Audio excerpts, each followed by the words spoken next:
Jiwaku memuliakan Tuhan. Lukas 1:46. Dan hatiku bergembira karena Allah, juru selamatku. Sebab ia telah memperhatikan kerendahan hambanya. Sesungguhnya, mulai dari sekarang segala keturunan akan menyebut aku berbahagia. Karena Yang Maha Kuasa telah melakukan perbuatan-perbuatan besar kepadaku dan namanya adalah kudus. Dan rahmatnya turun-temurun atas orang yang takut akan Dia. Dia memperlihatkan kuasanya dengan perbuatan tangannya. Dan mencerai-beraikan orang-orang yang congkak hatinya. Ia menurunkan orang-orang yang berkuasa dari tahtanya dan meninggikan orang-orang yang rendah. Ia melimpahkan segala yang baik kepada orang yang lapar dan menyuruh orang yang kaya pergi dengan tangan hampa. Ia menolong Israel hambanya karena ia mengingat rahmatnya. Seperti yang dijanjikannya kepada nenek moyang kita, kepada Abraham dan keturunannya untuk selama-lamanya. Sampai di sini. Saudara, kalau kita perhatikan akan firman Tuhan ini, kita harus ingat saudara, mengapa Maria dapat mengucap syukur akan apa yang terjadi di dalam hidupnya. Padahal kalau kita perhatikan, dia mengandung Yesus dan dia belum pernah mengenal laki-laki. Hal seperti itu adalah satu hal yang aib bagi bangsa Israel. Maupun sampai sekarang di tempat ini. Maka dari itu saudara kita harus sadari. Untuk dapat mengucap syukur di dalam penderitaan. Di dalam hinaan menurut pandangan masyarakat. Itu bukan hal yang gampang. Maka saya katakan, kalau saudara menjadi orang Kristen, saudara harus dapat menikmati apa yang diucapkan oleh Maria ini. Dia dapat menikmati karena dia mengalami. Maka dari itu kekristenan itu bukan sekedar cuma mengerti, tapi saudara harus mengalami. Karena kalau saudara tidak mengalami, saudara tidak akan dapat menikmati seluruh janjinya Tuhan. Maka banyak orang Kristen cuma sekedar masuk gereja, sekedar dibaptis, sekedar sudah merasa tentram sementara. Tentram sementara. Makanya tidak kaget saudara, kalau situasi ekonomi moneter zaman sekarang, orang Kristen banyak yang stres masuk rumah sakit. Kenapa? Karena mereka terikat oleh kekayaannya. Makanya Maria tadi mengatakan, orang kaya dibiarkan pergi dengan hampa. Tetapi dia menilik orang-orang yang rendah. Bukan berarti Tuhan itu tidak suka kepada orang kaya. Tuhan mau saudara dan saya kaya. Tuhan mau saudara dan saya berkelimpahan. Karena Tuhan sendiri berkata, aku datang untuk memberikan domba-dombaku hidup berkelimpahan. Tapi masalahnya mengapa saudara kita kerap kali orang Kristen ini tidak ditolong-tolong oleh Tuhan. Dibiarkan. Karena apa? Watak perangainya tidak pernah berubah. Kalau diberi tambah kaya, tambah lupa Tuhan. Contohnya saudara. Saudara lebih gampang kalau saudara susah sembayangnya ngotot, atau kalau tambah berkelimpahan sembayangnya tambah ngotot? Hah? Ngotot yang mana? Yang susah loh. Makanya dibuat susah terus kamu. Padahal sebetulnya kalau saudara tambah diberkati, tambah cinta Tuhan, tambah dekat Tuhan, berkatnya tambah diberi atau tambah kurang? Oh, padahal saudara itu tahu ya. Jadi orang Kristen itu sudah pinter gitu loh ya. Tapi kenyataan saudara tidak mau ngalami. Kenapa? Karena memang kita dilahirkan dalam dosa. Dan selalu daging kita ini cenderung berbuat dosa. Jadi kalau punya banyak, pikirannya berubah. Karena apa? Macam-macam kepinginnya. Makanya zaman sekarang dibuktikan oleh Tuhan. Dan ini soal ekonomi, saudara. Pengetahuan hikmat dunia tidak akan berjalan semuanya. Ekonom jago-jagoan berkata apa? Ini sudah di luar rasio nil. Di luar daripada kemampuan berpikir manusia. Bahwa hal ini terjadi begitu rupa. Melanda seluruh dunia. Dan saudara jangan kira Amerika nanti akan kena. Karena Tuhan yang mengatakan. Semua akan dilanda.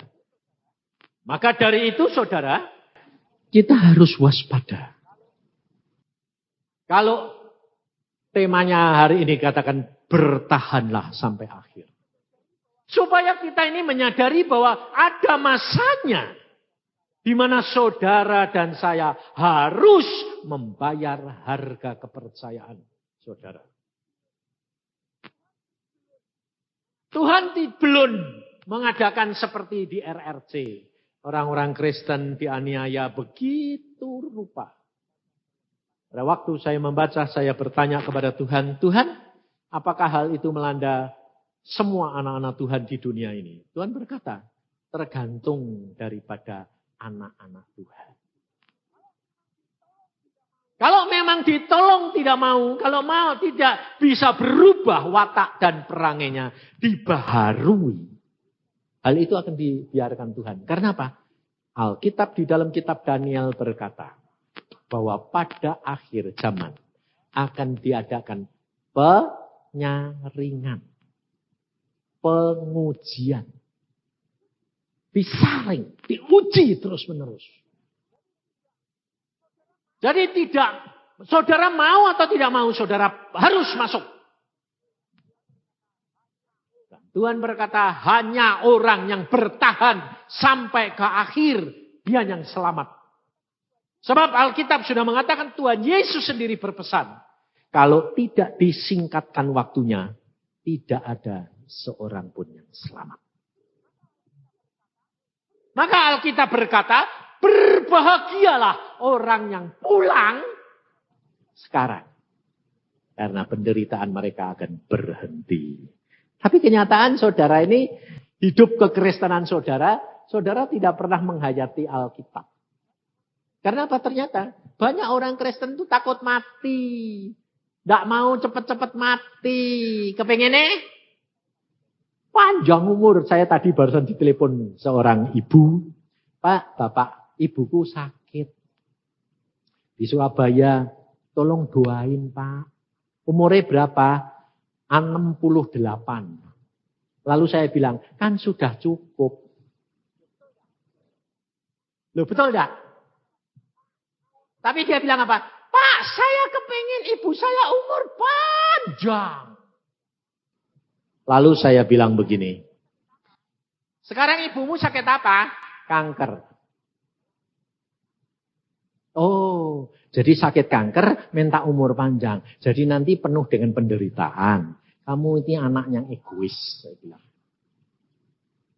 Lalu dia berkata begini. Ya karena selama hidup ibu saya ini belum menikmati kebahagiaan di dunia. Loh. Oh Oh, jadi kamu mau membahagiakan ibumu. Dengan apa? Saya bilang, uangmu di bank dilikuidasi. Dengan apa? Saya bilang. Makan.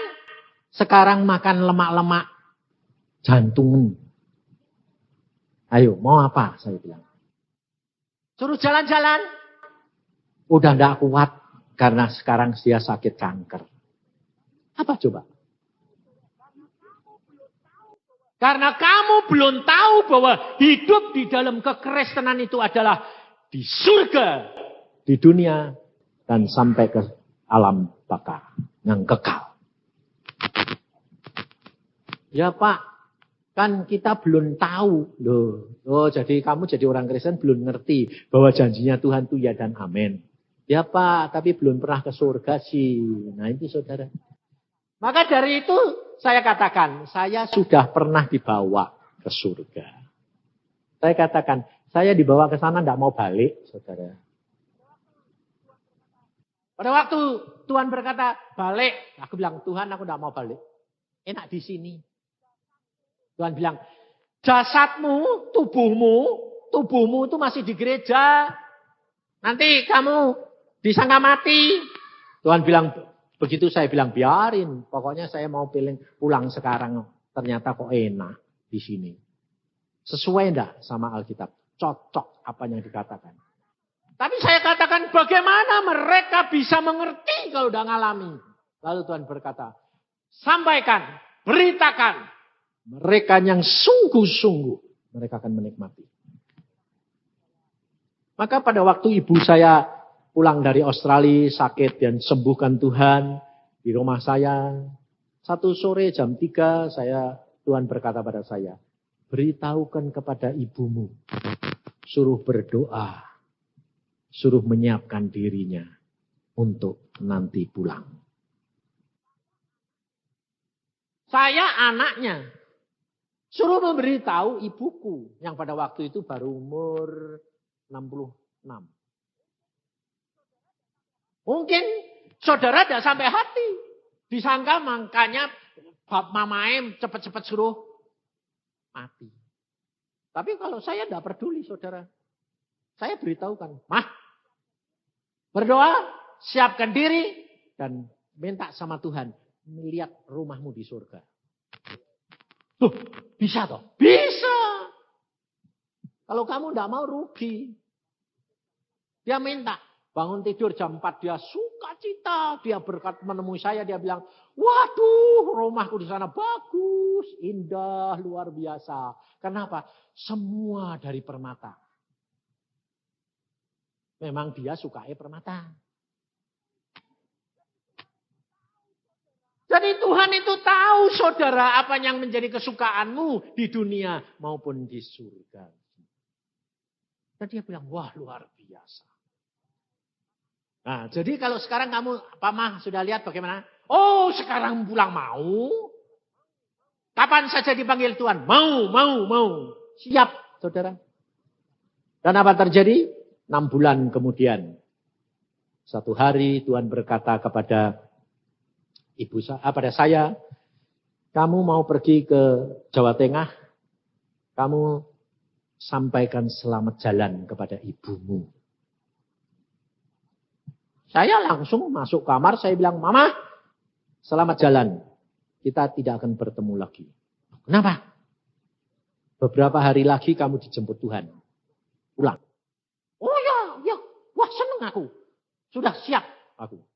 Tapi bapak saya, saudara, marah. Sebabnya apa? Dia belum siap, gak mau ditinggal. Nah ini loh saudara. Kalau saudara dan saya menjadi orang Kristen, di dalam masa-masa yang tertentu, engkau akan menghadapi satu kenyataan, di situ kekristenanmu akan kelihatan.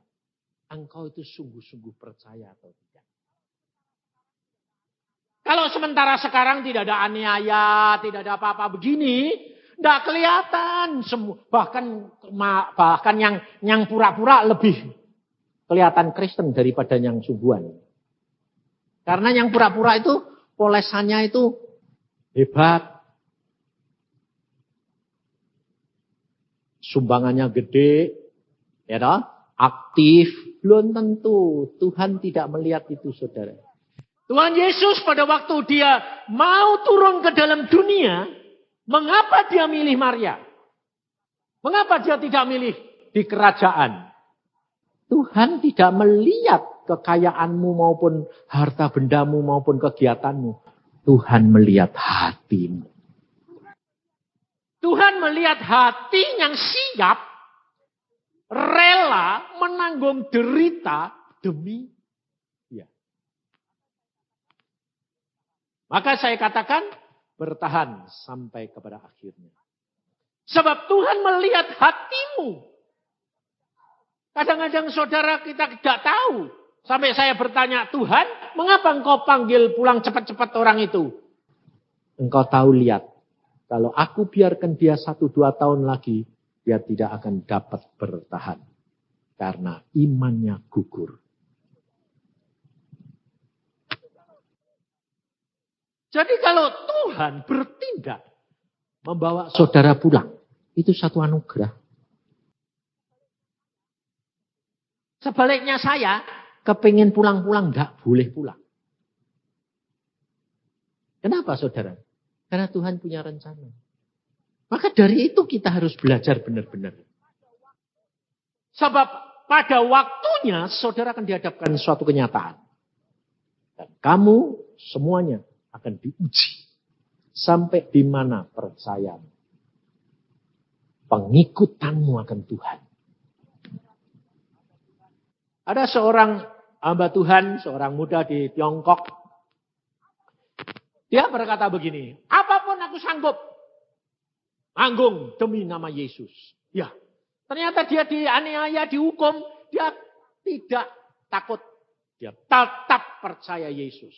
Dan tidak hatinya tidak tawar. Ngucap syukur. Padahal saudara tahu penderitaan di sana. 1 hari dikasih makan.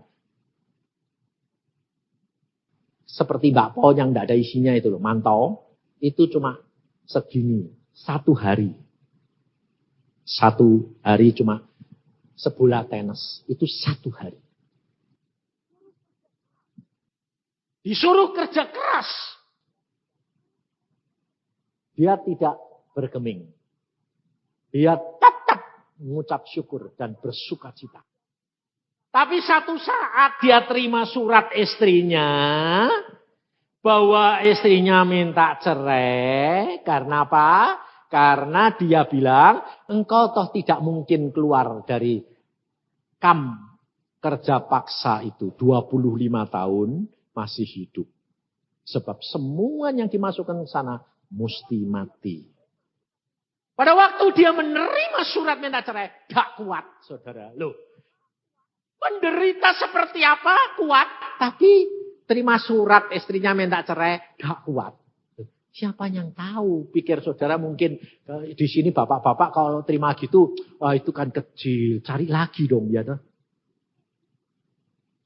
Tapi buat dia saudara, gak tahan.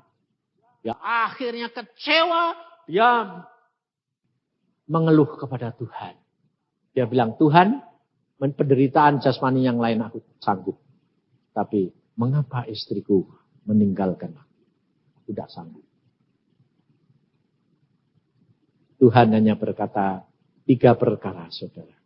Satu apa? Sabar. Pada waktu dia di dalam tekanan yang begitu berat, tidak tahan. Di atas salju, dia berlutut. Dan Tuhan berkata, 1, kamu harus sabar. 2, Tuhan berkata, supaya engkau mempunyai kelimpahan kehendak Bapakmu di dalam hidup. Supaya engkau dapat menerima kelimpahan daripada kehendak Bapakmu. Kepenuhan kehendak Bapakmu itu terjadi di dalam dirimu. Yang ketiga, supaya kamu mempunyai janji-janjinya Bapakmu di surga. Jadi saudara tahu, segala sesuatu ada waktunya. Segala sesuatu rencana Tuhan yang terjadi dalam hidup saudara dan saya. Tapi Tuhan mengatakan sabar. Ada harga yang kamu harus bayar. Supaya rencana Bapakmu penuh di dalam hidupmu. Berarti apa saudara? Berarti kita harus menyerahkan diri kepada Tuhan 100%. Tidak bisa separuh-separuh. Kamu berkata, kurang sedikit saja Tuhan. Ini saja Tuhan bilang enggak. Seluruhnya. Kamu menjadi anak Tuhan, menjadi orang Kristen adalah ya atau tidak. Tidak aja setengah-setengah saudara. Ada waktunya nanti engkau diuji. Sekarang mungkin saudara punya anak bilang, waduh Tuhan, anakku masih kecil. Lah, terikat lagi. Harta terikat. Kesenangan terikat. Tapi kalau saudara sudah melepaskan segala-galanya, baru di situ kamu tahu. Ini loh, percaya kepada Yesus yang sesungguhnya. Ada waktu yang saudara dan saya harus bayar, sehingga rencana Tuhan terjadi dan tergenapkan. Sebelum itu digenapi, tidak mungkin. Saudara akan melihat kuasa Tuhan, saudara akan melihat mujizat. Kita kerap kali kepengen lihat, dengar kesaksian, senang, tapi kalau suruh ngalami sendiri tidak mau. Lebih senang dengar daripada mengalami. Kalau saya, saudara, saya pada waktu dipanggil Tuhan percaya, saya bilang, aku suruh baca Alkitab, saya baca. Tuhan berkata, baca. Waktu saya sudah selesai baca Alkitab beberapa kali, saya berkata, Tuhan, kalau engkau panggil aku sebagai hamba-Mu, aku mau mengalami seluruh isi Alkitab. Kamu mau apapun aku mau alami. Sebab aku mau mengenal engkau secara pribadi. Dan saya ngalami, saudara.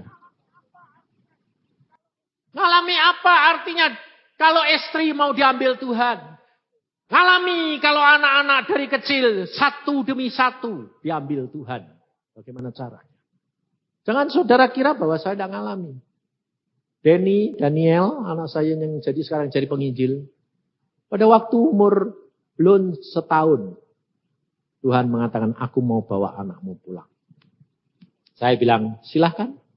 Istri saya tidak bisa terima. Saya bilang, kalau kamu tidak terima, kalau kamu tidak serahkan Tuhan, kamu harus bayar harga itu. Dan penderitaan anakmu berkelanjutan. Kamu egois.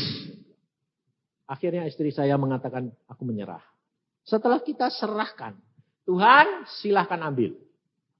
Malah Tuhan berkata, aku tahu penyerahanmu, aku kembalikan. Loh, itu Tuhan. Tuhan kita, saudara. Itu Tuhan yang unik. Gak bisa dimengerti. Engkau mau, dia tidak mau. Dia mau, engkau tidak mau. Susah mencari dia mau, kamu mau. Itu susah, saudara.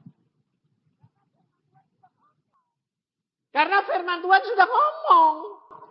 Apa yang tidak pernah kamu pikir, apa yang tidak pernah timbul dalam hatimu, itu yang disediakan Tuhan bagi orang yang mengasihi Dia. Jadi jangan mikir-mikir. Baca firman Tuhan, percaya. Jalankan. Semuanya akan Tuhan, saudara akan menikmati. Benar, saya nikmati.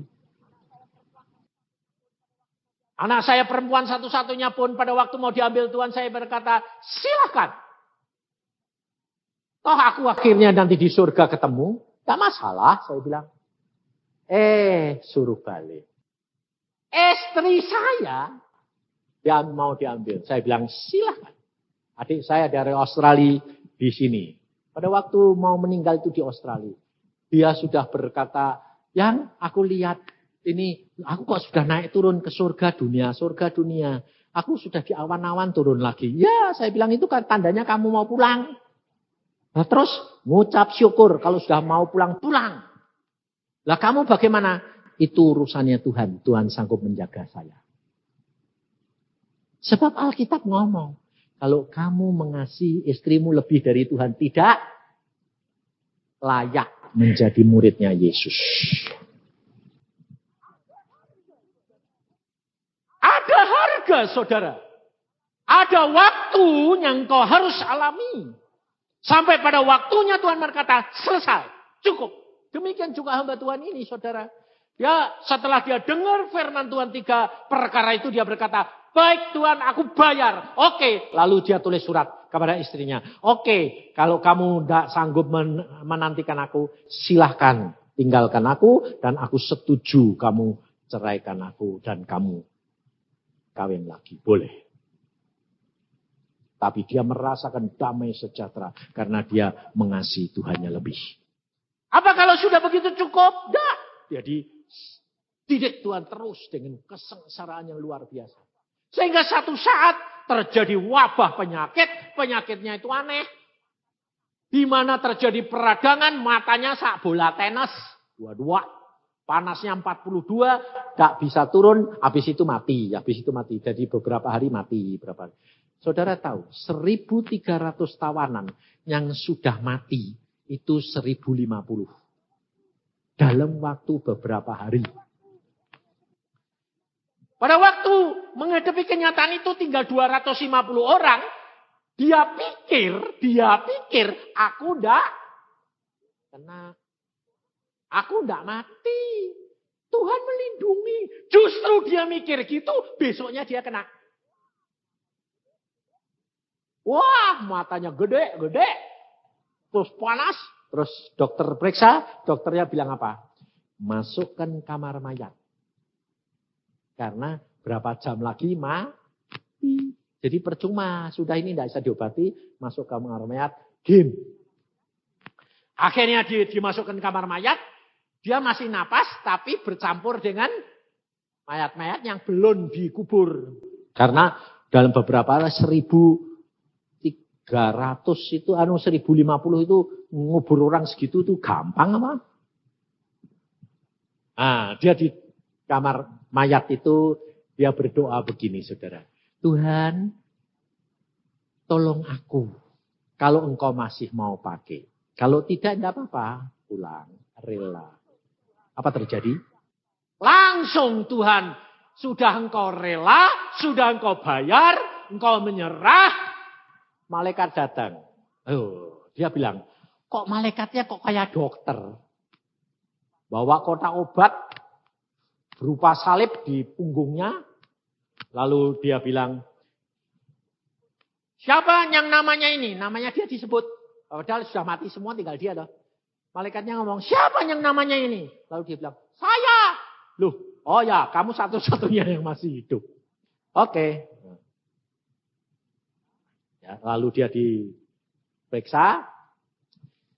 Malaikatnya pakai stetoskop. Aku sampai baca, sampai kaget, sampai heran. Lu kok ada-ada weh. Jadi malaikatnya itu pakai stetoskop diperiksa gitu. Manggut-manggut. Terus dia lepasin, ngambil selang. Buka mulut. Jadi kayak dokter toh. Buka mulut. Buka. Dimasukin selang. Setelah dimasukin, ditiup sama malaikatnya. Waktu ditiup, hawanya itu panas semua. Dan dia sembuh saat itu. Dan pada waktu penglihatan hilang, malaikat berkata, sembuh. Hidup. Lalu malaikat pergi, dia sedang berlutut. Dan dia bilang, loh kok sembuh? Sudah tak panas lah. Langsung dia bangkit, dia buka pintu. Dia pertama kali cari siapa? Dokternya.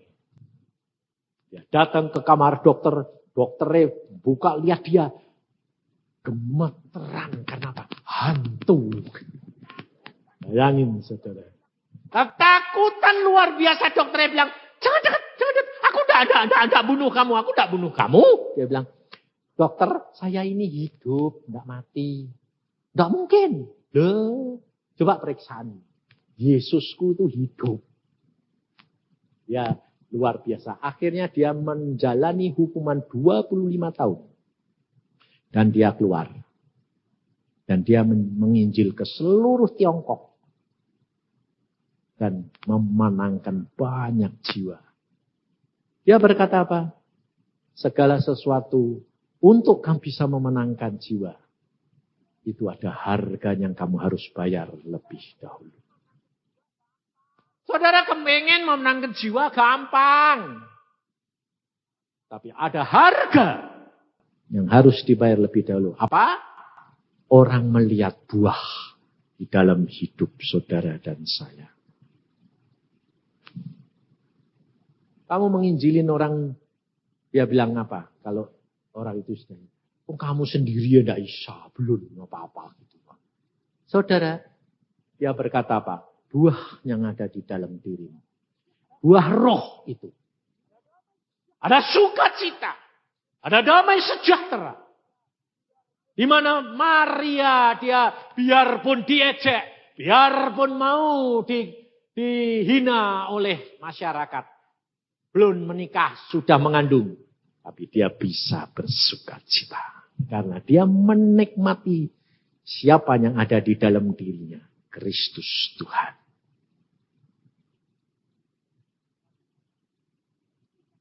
Ada satu hal lagi, orang Israel menantikan Mesias hanya karena dia kepingin dibebaskan daripada tekanan bangsa Roma. Dia menghendaki Mesias menjadi raja. Apa yang dipikirkan oleh orang Yahudi itu sama dengan apa yang dipikirkan oleh orang Kristen sekarang, saudara.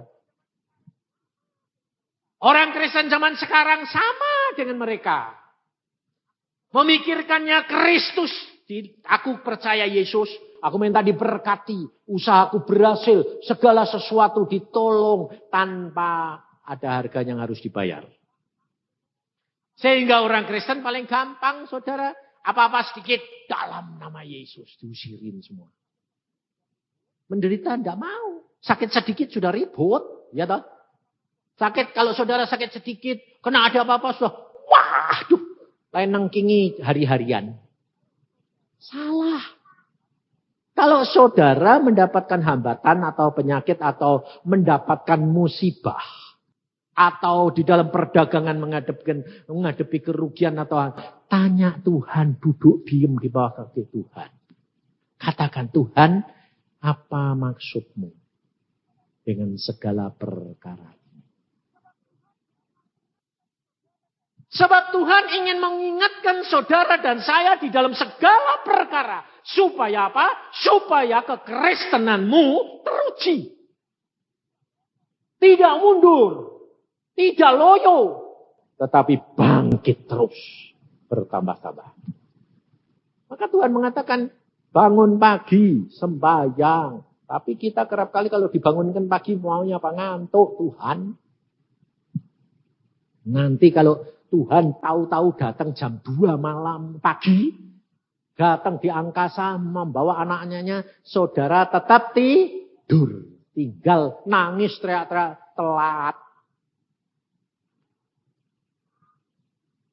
Saya biasa dari puluhan tahun. Tiap jam 5 mesti bangun dengan istri anak-anak sembahyang. Sekarang saudara tahu. Saya kalau dibangunkan tidak pernah jam 5. Jam 3, setengah 4, setengah 3.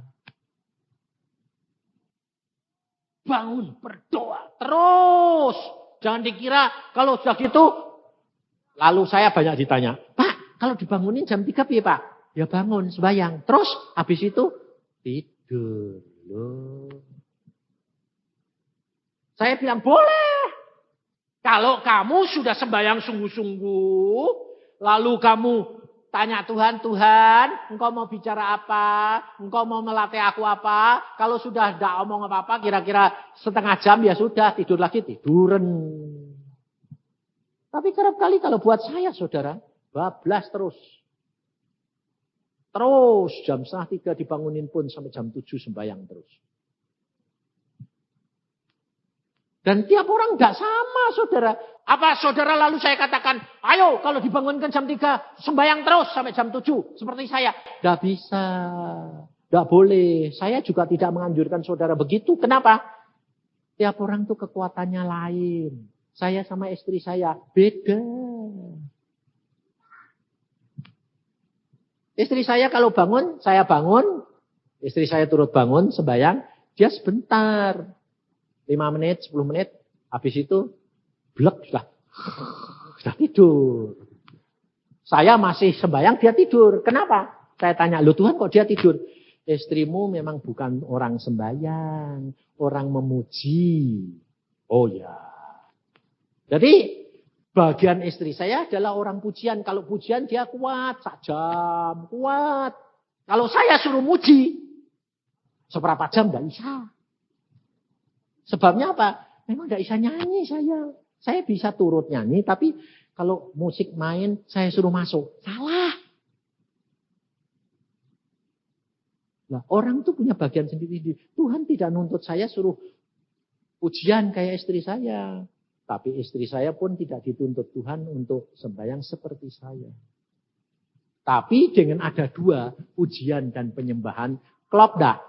Klop. Saya kurang dibayar istri saya, dia kurang dibayar saya. Makanya suami istri itu pasti klop. Padahal kalau dilihat secara dunia, enggak klop. Saya keras hati, disiplin. Istri saya lemah lembut, ngaret. Ayo. Tapi klop. Kalau saya itu disiplin terus keras, enggak ada yang ngerem. Kalau istri saya dapat orang yang seperti dia, lambat terus. Ketinggalan terus, enggak masuk surga. Tapi kalau saya, kelewatan. Kecepatan mendahului Tuhan. Direm. Ini indahnya. Makanya jodoh itu kalau dikasih Tuhan itu indah, saudara. Saya dulu ketemu istri saya, ya saya tidak mau. Bukan selera. Tidak cocok. Tapi Tuhan bilang, itu cocok. Sekarang saya barusan tahu. Setelah saya alami berpuluh-puluh tahun, saya bilang itu paling cocok buat saya. Karena dulu dia krempeng, saya kepengen orang yang gitar. Ternyata setelah kawin sama saya, benar-benar gitar. Dan bukan gitar tok, gitar bass sekarang. Jadi komplit. Jadi apa yang saya kepengen dapat ditambahi sama Tuhan. Nah, dia sendiri dulu berkata, kapan suamiku bisa berubah, bisa mengerti aku, bisa sabar, bisa mau nunggu saya. Saya keras, saudara. Saya kalau sudah janji mau pergi pesta, jam berapa? Jam 12? Oke, jam 12 tit, belum ada. Saya sudah ke mobil, sudah tak starter, dia ada. Saya masuk kamar, buka-buka, tidur. Itu dulu. Tapi setelah diubah oleh Tuhan, tak tunggu, sudah tak starter. Tunggu jam 12 belum ada, 10 menit belum ada tambahan. Saya masuk lagi, bukan mau tidur, tapi tanya, loh yang sudah 10 menit lebih kok masih ada. Dia bilang apa? Tunggu sebentar, belum selesai. Bisa, saudara. Bisa, karena apa? Ini loh. Karena Tuhan yang menjadikan membaharui. Watak itu susah saudara untuk diubah. Watak itu diubah tidak bisa. Dibaharui bisa. Karena kekristenan itu adalah ciptaan yang baru. Dihancurkan kemudian dibentuk baru. Bukan dari lama dipoles-poles. Enggak. Aslinya tetap ada. Yang keras ya keras. Lalu kalau saya itu dasarnya keras. Lalu emosional. Lalu kalau sekarang mobil saya ditabrak orang. Lalu bilang. Tidak apa-apa. Kok enak. Kalau saya di mobil saya ditabrak. Saya naik dong. Saya bilang nyawur. Saya bilang. Tapi cuma sekedar sampai di situ. Lalu Tuhan bilang. Tidakkah kamu rela? Oh ya. Ya sudah. Ini loh saudara. Sebab kekristenan itu seperti mutiara yang indah. Kerajaan surga itu seperti mutiara yang indah. Saudara dan saya itu seperti mutiara. Mutiara itu isinya dalam apa? Apa coba? Mutiara itu isinya dalam apa? Apa ya? Mengkilap, bagus. Dalamnya apa? Kerikil. Batu. Nah, saudara itu isinya apa? Dosa, tanah liat. Ya toh? Tukang ngomel, tukang gerutu, tukang nyalain orang, ngakimi orang, tukang lihat orang, iri hati, segala macam. Tapi kalau di dalam Yesus dibungkus dengan sifat dan perangai Yesus, jadi mutiara. Disenangi orang, dicari orang, tapi coba dibelah dalamnya. Tetap batu. Engkau kelihatan kekristenan sifat Yesus, amin. Tapi kalau Yesusnya pergi, jadi apa? Batu, tanah liat, dosa. Maka dari itu saudara, Tuhan berkata apa? Bertahan sampai ke akhir. Mengapa? Supaya engkau tiap hari dibungkus dengan sifat dan perangainya Yesus. Firman. Setiap hari berdoa supaya Roh Kudus mengarahkan kamu. Karena tanpa Roh Kudus engkau tidak dapat diarahkan dan mengerti firman Tuhan. Firman Tuhan hanya dapat dimengerti oleh siapa? Oleh Roh Kudus. Maka dari itu saudara, sabar. Di dalam penderitaan, di dalam masalahmu engkau hadapi bersama dengan Tuhan. Dan kamu katakan supaya rencanamu terjadi. Makanya saya ajarkan. Doa, apa? Paksakan rencanamu dalam hidupmu. Sebab kita tahu. Kalau kita dikasih tahu rencananya sama Tuhan, tidak bakal bisa mengenapi. Tapi kalau engkau minta pimpinan Roh Kudus, paksakan rencanamu dalam hidupku. Pasti terjadi. Kenapa saya katakan itu? Karena saya diajari Tuhan Yesus. Saya selalu dulu berkata, Tuhan kehendakmu jadi. Tuhan kehendakmu jadi. Tuhan Yesus bilang, kamu apakah bisa seperti aku? Aku tidak berdosa. Dagingmu itu muncul terus kepingin berbuat dosa. Kalau engkau tidak minta Tuhanmu yang turun tangan. Memaksa engkau. Susah.